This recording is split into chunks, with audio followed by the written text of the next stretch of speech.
It's election day in the USA.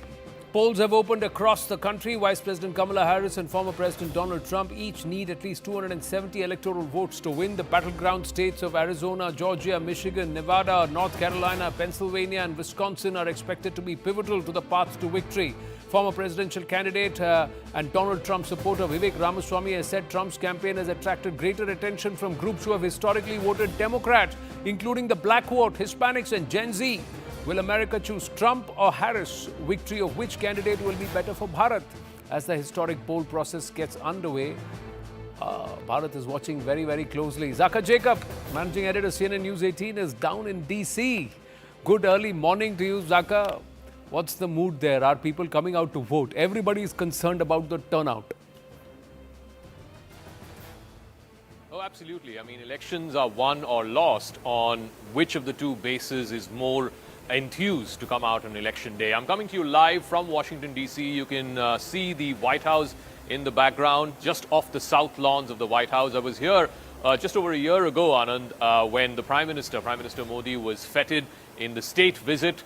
There was all that pomp and pageantry that was happening right here in these same lawns, the southern lawns of the White House, and I'm back here. And today it feels like something big is going to happen. It feels like America is on the cusp of something big. And I don't just mean that, potentially electing the first ever woman president. That could happen. Yes, it's a very real possibility.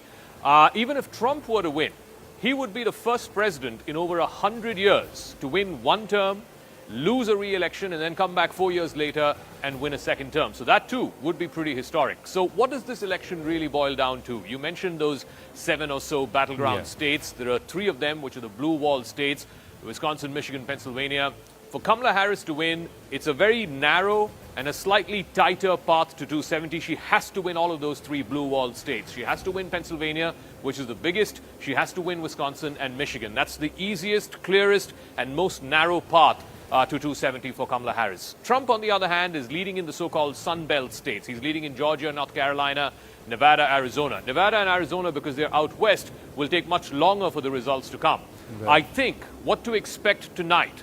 By 6 o'clock, polls will close in the East Coast. By 7 o'clock, you will have the first big state, which is Georgia, which will report that 16 electoral college votes. 4 years ago, Joe Biden flipped Georgia. The last time a Democrat won Georgia was back in 1992 when Bill Clinton won Georgia, and he was from the South. So I don't expect too many surprises in Georgia. In 7:30 Eastern Time, North Carolina closes. You've had the big hurricane there just a few weeks ago. Yes. That is the #1 issue for voters in that state. And the big one is going to be 8 o'clock Eastern Time when Pennsylvania closes. It's the biggest of the battleground states, 19 electoral college votes. As I explained a moment ago, if Harris has to win, she has to win Pennsylvania, which is why in the penultimate day of the campaign, yesterday, Monday, she had 5 rallies. All 5 of those rallies were in Pennsylvania. She realizes that the road to the White House for her, for the Democratic candidate, has to pass through Pennsylvania. Trump, on the other hand, campaigned yesterday in North Carolina, in Michigan, and in Pennsylvania. He has multiple routes to 270 in that sense. But really, I think this election is going to be made or broken on the gender divide. There is evidence to show in the early voting, and remember, almost 80 million Americans, that is almost half the number of people who voted in the last election, they have already voted, either through mail-in ballots or through early in-person voting. And there is evidence to show that the woman vote is breaking for Kamala Harris almost 10% more than it is for Donald Trump. If she manages to turn up that on in-person voting on election day, then she will win the White House. If that number Donald Trump is able to narrow the gap in that number, then Donald Trump will win the White House. Well, any reason you're wearing red tie today? Is there a cue somewhere? No particular reason. No particular reason. All right. I know you got a long day and lots of excitement to cover, but we're going to look at it from the Bharat prism. Which of these 2 leaders is better for Bharat? We're going to swing back to you. He's going to be live. Zaka is going to be live in just about 20 minutes, just enough time that we have to circle back to our guests, and then we'll go back to Zaka and he'll be taking on the broadcast live. Harsh Singlaji is with me. Tom Rose, former senior Trump's advisor, joins us on this broadcast. We also have Lisa Curtis, Senior Fellow and Director of the Indo-Pacific Security Program at CNAS. Former Senate member Raymond Vickery also is with us, author and advisor on the US-India relations, and a former U.S. Assistant Secretary of Commerce, Trade and Development. My namaste and greetings to everybody. It's poll day. Let's hope it's massive turnout and there is a clear mandate. The Americans vote decisively and it doesn't run into a long-drawn issue of whose election is it and both sides trying to call the elections and it's all confusion and chaos. But Harsh Shinglaji, I'm going to keep it India-centric. I'm going to say which of these two leaders is better for us as a country? Well, there's been a lot of information on the issues that are important for both leaders. But let's try and break it down for what it means for us in India. Well, as far as Donald Trump is concerned, we have a fair idea because he was president for 4 years. He is the person who gave Quad a certain amount of prominence, took it to the foreign minister's level. He put that lexicon of the Indo-Pacific into operation by changing the Pacific Command into the Indo-Pacific Command. He was also, we have to remember, the first president who took the step of cutting military aid completely to Pakistan, despite the fact that several presidents before had threatened to do so. So he's taken a number of steps on the strategic plane. Keep in mind also that in his campaign in the last 1 month, he has mentioned the word China 40 times in various ways. I mean, he recognizes the challenge that China poses to the United States and to democracies all over the world. So he has come out in that manner in a certain sense. But what is important for us, for example, is say the energy policy. I mean, Right. Trump says that he will continue to ensure that energy prices are kept low, that he will encourage practices such as fracking, etc. I think for us, keeping energy prices down is very, very important. I mean, it's absolutely critical to countries like ours, developing countries that need to ensure that we have a consistent and reasonable sort of base on which we can source Right. our energy. There is also the issue of trade, because Trump has facilitated the negotiations for a free trade agreement between our two countries. We couldn't conclude it because we ran out of time, but that is always there on the cards. So trade will become an important aspect of everything that we are going to talk about. And of course, Trump has talked about ending conflicts. You know, whether he can do that or not is debatable. But the fact that he is talking about bringing a conclusion to some of the, I would say, very, very major regional conflicts which have the propensity to become global conflicts is, I think, music to the ears of a lot of countries in the developing world. That's very, very important, even for India, which would want to see peace and tranquility. And Prime Minister Modi's own efforts in bringing about peace on his visits to Ukraine and Russia testify to our desire there. True. On the other hand, Kamala Harris has been a part of the Biden team. The Biden administration has done a lot to reinforce the relationship. I think it was President Biden who called the India-US partnership the defining relationship of the 21st century. And so many of the steps that President Biden took, for example, in taking Quad to the level of the heads of state and government, in ensuring that we have an initiative on strategic and new technologies, the ICET, technology exchanges have become important. I think there is a lot of focus on investments in India through the startups and other areas. So you're outlining both sides. Is India okay, irrespective of who comes to power, or do we take a side? Do we pick a side here? I have always maintained that we enjoy bipartisan support for our relationship, that irrespective of who becomes president, the India-US relationship will be very, very important. And that either Donald Trump or Kamala Harris would be good for us. So we are being smart here, Lisa Curtis. So that's what the former foreign secretary is doing. He's hedging his bets as far as Bharat is concerned or India is concerned. But I'm going to ask you, women have come out, some of the few early voters have said they're voting for reproductive rights. Kamala Harris has said that if democracy has to survive and if America has to be on the path to good, then Trump must not be voted. Where do you stand today, if you look at the global aspect? Vivek Ramaswamy says youth don't want war. They want America to grow and focus on its own growth, its own future further, rather than try and get involved in trying to topple governments abroad and fight other people's wars. Well, look, I think the United States is still a global leader. I don't think we have the luxury of being able to sort of bow out of what's happening in the rest of the world. So I think, no matter who is elected, they will quickly, see that the U.S. remains a country that has the resources And a lot of countries are depending on the United States to continue to use its influence throughout the world, whether it's in Europe and the Russia-Ukraine situation, the Middle East, China, Indo-Pacific. So whereas a Trump administration will focus more of its resources on the Indo-Pacific, on China, I think that's clear. I don't think we should expect that a Trump administration would pull back from the rest of the world. But I wanted to say a few words on the Trump administration's policies towards India, because of course, I served for 4 years in the Trump administration. I was Deputy Assistant to the President and National Security Council Senior Director for South and Central Asia for 4 years, from 2017 to 2021. And what I witnessed firsthand was a clear elevation of the U.S.-India relationship. Yes. And Harsh Shringla pointed out many of the aspects of that. I'd like to bring in a few more. You know, we saw the sort of excitement that the Howdy Modi event brought to the United States when he came here in front of the crowds in Texas. We saw the excitement in India when former President Trump addressed the major crowd in Ahmedabad in Gujarat, India in February 2020. We saw, you know, a really successful visit by President Trump. That entire visit, you know, really showed and demonstrated the closeness of Modi and Trump, but also how much they had done to build up the relationship throughout that period.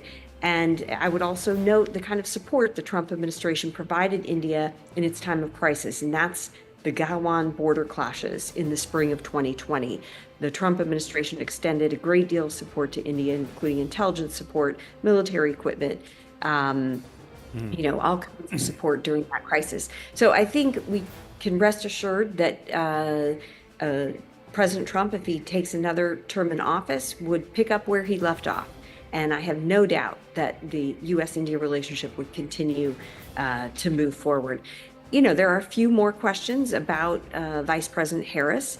On the one hand, as Harsh Shringla pointed out, there might be some continuity, and the Biden administration certainly has focused a great deal of attention on India. You have the ISET technology dialogue, which has taken off, and you know, the agreement to co-produce jet engine technology. So there's no doubt that Biden has continued to build up the U.S.-India relationship. But at the same time, you know, she may be slightly different in how she handles the relationship. So she's a bit more of an unknown quantity when it comes to U.S.-India relations. True. Prime Minister Narendra Modi and President Joe Biden have a very old relationship, more than a decade old, even at the time when he was Vice President under the Obama tenure presidency. PM Narendra Modi knows him from those times. So there is an old friendship and perhaps a certain connect at that time.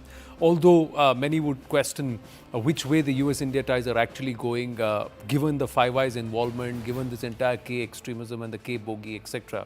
But Tom Rose, I'm very curious to understand, why does Donald Trump evoke such extreme reactions? And is Donald Trump perhaps a different person in terms of political outlook and strategy compared to his first tenure this time around?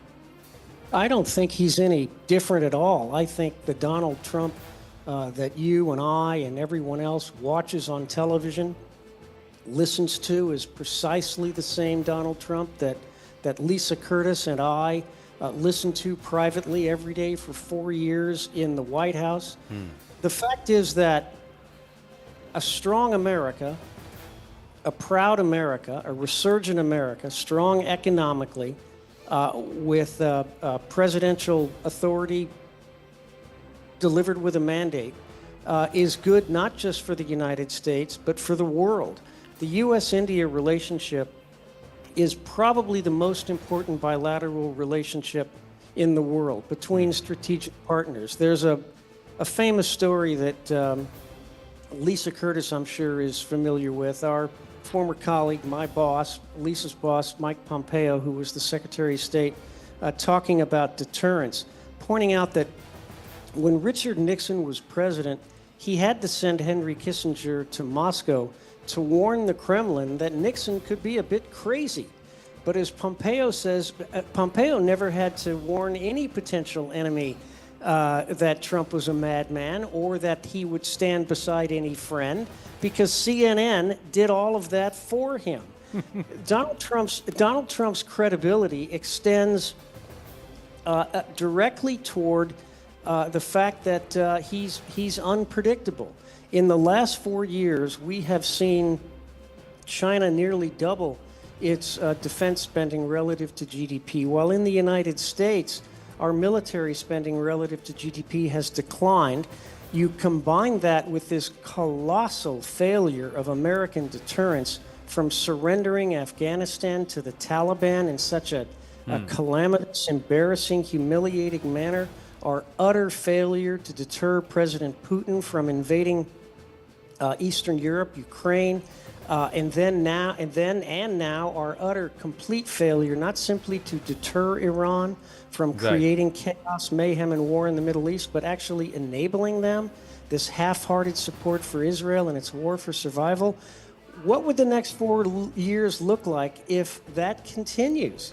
And that's what should terrify not simply every American, but frankly everyone, in my humble opinion, in the world that realizes we need stability and an equilibrium with American deterrence restored.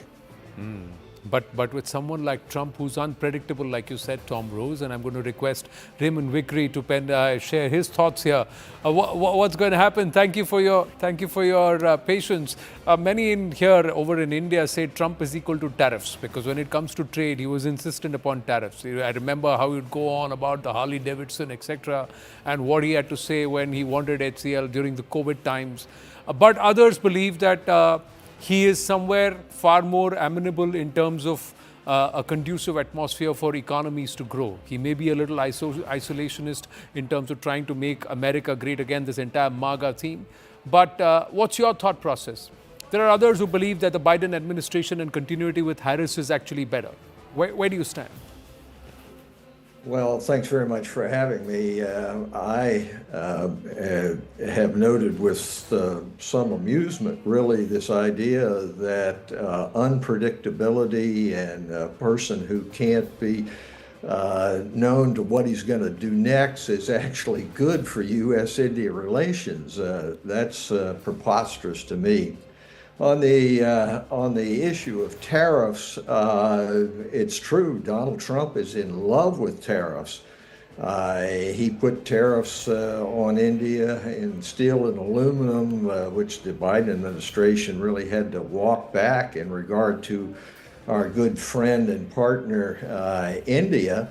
And now he's really doubled down on the idea of some sort of economic fortress America, and having 10 to 20% tariffs with friend and foe alike across the board, and that somehow this disengagement economically is going to benefit the average man and woman in India as well as the U.S. That's crazy.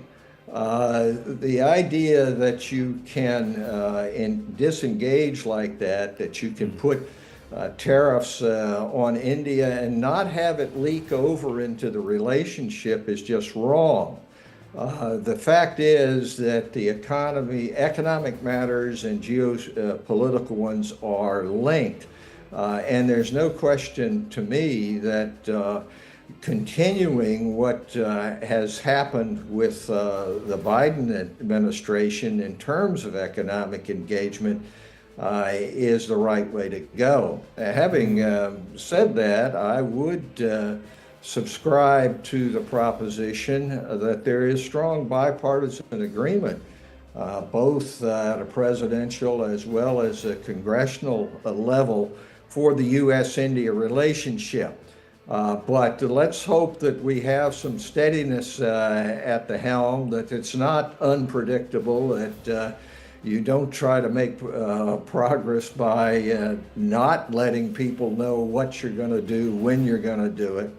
And I want to say something about this howdy Modi business. You know, last time around, India made the mistake of going all in, really, on Donald Trump. And they did howdy Modi, and it was really a political rally from the Trump perspective to try to get votes. But what has happened this time, of course, is India has played it a lot more intelligently. And that is, Trump had announced, yeah, I'm meeting with Modi at the time of the Quad meeting in the U.S., and I'm the guy that's closest and so forth. And India backed off from that. There was no meeting with Trump. And quite wisely, in my view, looked at the broader connections of democracy, of geopolitical interest vis-a-vis China, and has built on those rather than picking sides in this. I would also just add that from a personal perspective, Kamala Harris has an Indian mother, and she has, at almost every turn, talked about her mother in terms of the kinds of values which really emanate from her mother's background in India as being put forward. So I how think how much of that is with truly acknowledging her Indian roots, or is it to try and woo the Indo-American vote?